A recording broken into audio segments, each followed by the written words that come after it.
નમસ્કાર મિત્રો, ગુજરાત પોકેટ ચેનલમાં તમારું સ્વાગત છે। દેશ, દુનિયા અને ગુજરાતના તાજા, મોટા અને સૌથી મહત્વના સમાચાર જાણીએ તે પહેલા ચેનલમાં નવા હોય તો ચેનલને જરૂરથી સબસ્ક્રાઇબ કરી લેજો, જેથી તમને આવા સમાચારની અપડેટ મળતી રહે। કૃષિ અને સહકાર વિભાગનો મોટો નિર્ણય। 9 એપીએમસીમાં ચૂંટણીની જાહેરાત। 15 એપીએમસીની મુદતમાં 6 મહિનાનો વધારો કરવામાં આવ્યો।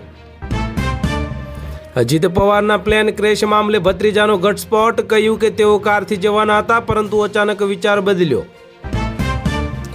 સચિન તેંડુલકર પરિવાર સાથે પ્રધાનમંત્રી મોદીને મળ્યા। હવે દીકરા અર્જુનના લગ્નનું આપ્યું આમંત્રણ। ગુજરાત સહિત દેશભરમાં 12 ફેબ્રુઆરીએ બેંક કર્મચારીઓ હડતાલ પર ઉતરશે। હવે તો હજારો કરોડના વ્યવહારો ખોરવાશે।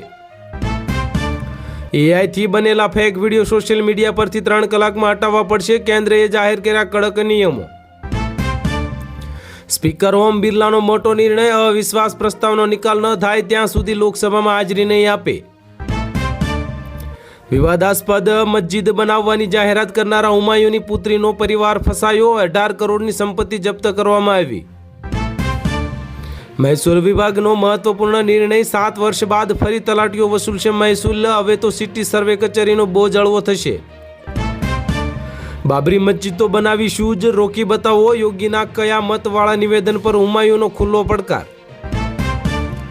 મહારાષ્ટ્રના ચંદ્રપુરમાં સૌથી મોટી પાર્ટી કોંગ્રેસ બની, પણ ભાજપે યુદ્ધ જૂથ સાથે મળીને કર્યો મોટો ખેલ। સાંસદ સત્રમાં બજેટ સત્રના છેલ્લા તબક્કામાં વિપક્ષનો હોબાળો। મોંઘવારી મુદ્દે હવે ગૃહમાં ભારે ચર્ચા થઈ। આગામી વિધાનસભા ચૂંટણીને લઈને પક્ષો સક્રિય। ભાજપ અને કોંગ્રેસના દિગ્ગજ નેતાઓના ધામા। કેન્દ્ર સરકાર દ્વારા નવી શિક્ષણ નીતિ અંતર્ગત ડિજિટલ લર્નિંગ પર વિશેષ ભાર મૂકવામાં આવ્યો। ભારત પાકિસ્તાન સરહદે ડ્રોન હિલચાલ તેજ બની। બીએસએફ દ્વારા સર્ચ ઓપરેશન હાથ ધરવામાં આવ્યું। ખેડૂતોના હિતમાં સુપ્રીમ કોર્ટે મોટો નિર્ણય લીધો। જમીન સંપાદન વળતર મુદ્દે નવી માર્ગદર્શિકા જાહેર કરવામાં આવી। દેશભરમાં બંધારણીય મૂલ્યોની જાળવણી માટે વિશેષ કાર્યક્રમોનું આયોજન કરવામાં આવ્યું। રાષ્ટ્રપતિ ભવનમાં રાજ્યપાલોની કોન્ફરન્સ યોજવામાં આવી। આંતરિક સુરક્ષા પર થઈ ગહન ચર્ચા। દિલ્હીમાં પ્રદૂષણનું સ્તર વધતા સરકાર દ્વારા ઓડ ઇવન સ્કીમ લાગુ કરવાની તૈયારીમાં। કેન્દ્રીય નાણામંત્રી નિર્મલા સીતારમણ આજે લોકસભા બજેટ અંગે મહત્વનું સંબોધન કરશે અને વિપક્ષના પ્રશ્નોના ઉત્તર આપશે।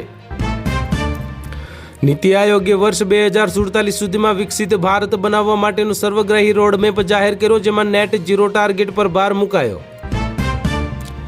મણિપુરના ઉખરુલમાં ફરી હિંસા ફાટી નીકળી। અનેક ઘરોને આગ ચાંપવામાં આવી। અનેક સુરક્ષા દળો ખડે પગે તૈનાત। દિલ્હીમાં ઇન્ડિયા એઆઈ ઇમ્પેક્ટ સમિટ 2026 યોજાય છે, જેનું ઉદ્ઘાટન વડાપ્રધાન નરેન્દ્ર મોદી દ્વારા હસ્તે કરવામાં આવશે। ભારત અને ફ્રાન્સ વચ્ચે 114 રાફેલ ફાઇટર જેટ માટે રૂપિયા 3.25 લાખ કરોડના સંરક્ષણ કરાર અંતિમ તબક્કામાં હોવાના અહેવાલ। પ્રધાનમંત્રી મોદીએ પરીક્ષા પે ચર્ચા 2026 અંતર્ગત વિદ્યાર્થીઓ સાથે સંવાદ કર્યો અને તેમને પરીક્ષાના તણાવ મુક્ત રહેવા માટે માર્ગદર્શન આપ્યું। દિલ્હીમાં વાયુ પ્રદૂષણ સ્તર ગંભીર શ્રેણીમાં પહોંચ્યું, ત્યારે એક્યુઆઈના ડરામણા આંકડાઓને પગલે ડિઝાસ્ટર મેનેજમેન્ટની 2 બેઠક બોલવામાં આવી। ઈપીએફઓ દ્વારા વર્ષ 2026 માટે પેન્શનના નવા નિયમો જાહેર કરવામાં આવ્યા, જે ખાનગી ક્ષેત્રના કર્મચારીઓના નિવૃત્તિ લાભોને અસર કરશે। જૂનાગઢના ભવનાથ તળેટીમાં આજથી મહાશિવરાત્રિ પણ મેળાનો પ્રારંભ કરવામાં આવ્યો, જ્યારે લાખો શ્રદ્ધાળુઓ અને સાધુ સંતોના આગમનથી વાતાવરણ ભક્તિમય બન્યું। રાજ્યની 9 એપીએમસીમાં ચૂંટણી યોજવાની સત્તાવાર સૂચના જાહેર કરવામાં આવી, જ્યારે 15 એપીએમસીની મુદ્દતમાં 6 મહિનાનો વધારો કરવામાં આવ્યો। મહેસાણા, સતલાસણા અને જોટાણા તાલુકાનો ગ્રામોત્થાન યોજનામાં સમાવેશ કરાયો। હવે અહીં શહેરો જેવી આધુનિક માળખાકીય સુવિધાઓ ઉપલબ્ધ થશે। રાજકોટમાં થયેલી 120 કિલો ચાંદીની મોટી ચોરીનો મુખ્ય આરોપી અમદાવાદથી ઝડપાયો। પોલીસે વધુ તપાસ હાથ ધરી। સુરત પોલીસે હીરાબાગ વિસ્તારમાં વહેલી સવારે સર્જિકલ સ્ટ્રાઇક કરીને રોંગ સાઈડ આવતી 500થી વધુ લક્ઝરી બંચોને દંડ ફટકાર્યો। ગુજરાતમાં ઠંડીનું જોર ઘટ્યું। લઘુત્તમ તાપમાન સામાન્ય કરતાં 2 થી 5 ડિગ્રી વધુ નોંધાતા લોકોને ગરમીનો અહેસાસ થયો। નર્મદાના ખેડૂતોને 5 એકરમાં રક્તચંદનની ખેતી કરીને સફળતા મેળવી દેશના 700થી ભાવિ IAS IPS અધિકારીઓએ આ મોડલની મુલાકાત લીધી. CBSE અને ગુજરાત બોર્ડ દ્વારા ધોરણ 12ની પરીક્ષામાં માર્ગદર્શિતા અને પારદર્શિતા માટે ડિજિટલ ઓન સ્કીન એવ્યુલેશન સિસ્ટમ દાખલ કરવાની તૈયારીઓ શરૂ કરાઈ. મહાશિવરાત્રી મેળાને ધ્યાનમાં રાખીને ગુજરાત ST નિગમ દ્વારા શ્રદ્ધાળુઓને માટે જૂનાગઢ રૂટ પર 200થી વધુ વધારાની બસો દોડાવાશે. ગિફ્ટ સિટી ગાંધીનગરમાં વધુ આંતરરાષ્ટ્રીય ફિટનેક કંપનીઓએ રોકાણની તૈયારી દર્શાવી, જેનાથી રાજ્યમાં IT ક્ષેત્રે હજારો નવી રોજગારી સર્જાશે. આંતરરાષ્ટ્રીય બજારમાં ઉતાર ચઢાવ વચ્ચે ભારતીય બજારોમાં સોના અને ચાંદીના ભાવમાં નજીવો ઘટાડો નોંધાયો. ગ્રાહકોમાં ખરીદીનો માહોલ જોવા મળ્યો.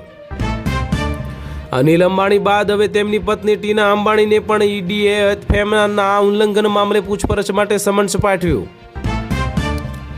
ફેબ્રુઆરીના પ્રથમ સપ્તાહમાં GST કલેક્શનમાં ગત વર્ષ કરતાં 12% વધારો જોવા મળ્યો, જે આર્થિક ગતિશીલતા સૂચવે છે.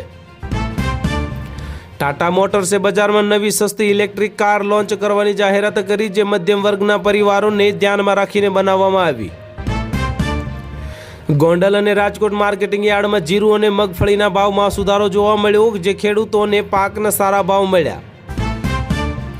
રિઝર્વ બેંક ઓફ ઇન્ડિયાએ ઓનલાઈન લોન એપ દ્વારા થતી છેતરપિંડી રોકવા માટે નવી ગાઈડલાઇન્સ જાહેર કરી, જે ગ્રાહકોને સાવધ રહેવા માટે સૂચના અપાઈ.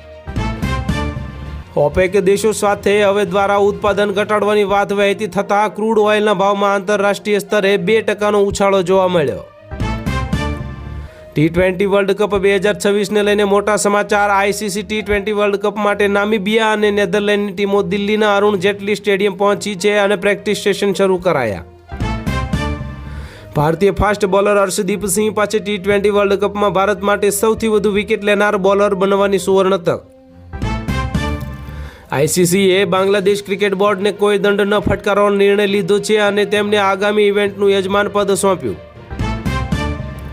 IPLની આગામી સિઝન માટે તમામ ટીમોએ પોતાના રિટેન્શન લિસ્ટને આખરી ઓપ આપ્યો, જે ટૂંક સમયમાં જાહેરાત કરવામાં આવશે. અભિનેતા રણવીર સિંહને તેની આગામી ફિલ્મ ધુરંધર 2ના રિલીઝ પહેલા જ WhatsApp પર અજાણ્યા નંબર પરથી ધમકી મળી. સિંધુ અને ચિનાબ નદી પર ભારત દ્વારા ડેમ બાંધવાની કામગીરી તેજ થતાં પાકિસ્તાનમાં ફફડાટ ફેલાયો છે અને આંતરરાષ્ટ્રીય સ્તરે રજૂઆત કરી. જોર્જિયામાં રસ્તા પરથી પસાર થઈ રહેલી કાર સાથે એક નાનું પ્લેન અથડાતા ગંભીર અકસ્માત સર્જાયો, જે સદનસીબે જાનહાનિ ટળી. વિદેશમાં ખાલિસ્તાની સંગઠનો પર ભારત સરકારની કડક કાર્યવાહીના પરિણામે અનેક નેતાઓની ધરપકડ કરવામાં આવી હોવાના અહેવાલ સામે આવ્યા. એલન મસ્કની કંપની SpaceX દ્વારા આજે વધુ 20 સ્ટારલિંક સેટેલાઇટ અવકાશમાં તરત મૂકવામાં આવ્યા, જે ઇન્ટરનેટ સેવા મજબૂત થશે. બેન્કિંગ ટ્રાન્ઝેક્શનને વધુ સુરક્ષિત બનાવવા માટે કેન્દ્ર સરકાર 2 લેયર બાયોમેટ્રિક એથેન્ટિકેશન ફરજિયાત બનાવવાની યોજના પર કામ કરી રહી છે. ઉત્તર ભારતના 6 રાજ્યોમાં આગામી 13થી 17 ફેબ્રુઆરી દરમિયાન ભારે વરસાદ અને વાવાઝોડાની આગાહી કરવામાં આવી છે, જે પશ્ચિમી ખલેલની અસર જોવા મળશે. બાંગ્લાદેશમાં આગામી સામાન્ય ચૂંટણી માટે રાજકીય પક્ષોએ પ્રચાર તેજ કર્યો, જે ભારતની નજર સીમા સુરક્ષા પર. તો હાલ માટે આટલું જ. મળીશું નવી અપડેટ સાથે. જો વિડીયો પસંદ આવતો હોય તો વિડીયોને કરી દેજો લાઇક અને ચેનલમાં નવા હોય તો ચેનલને કરી દેજો સબસ્ક્રાઈબ.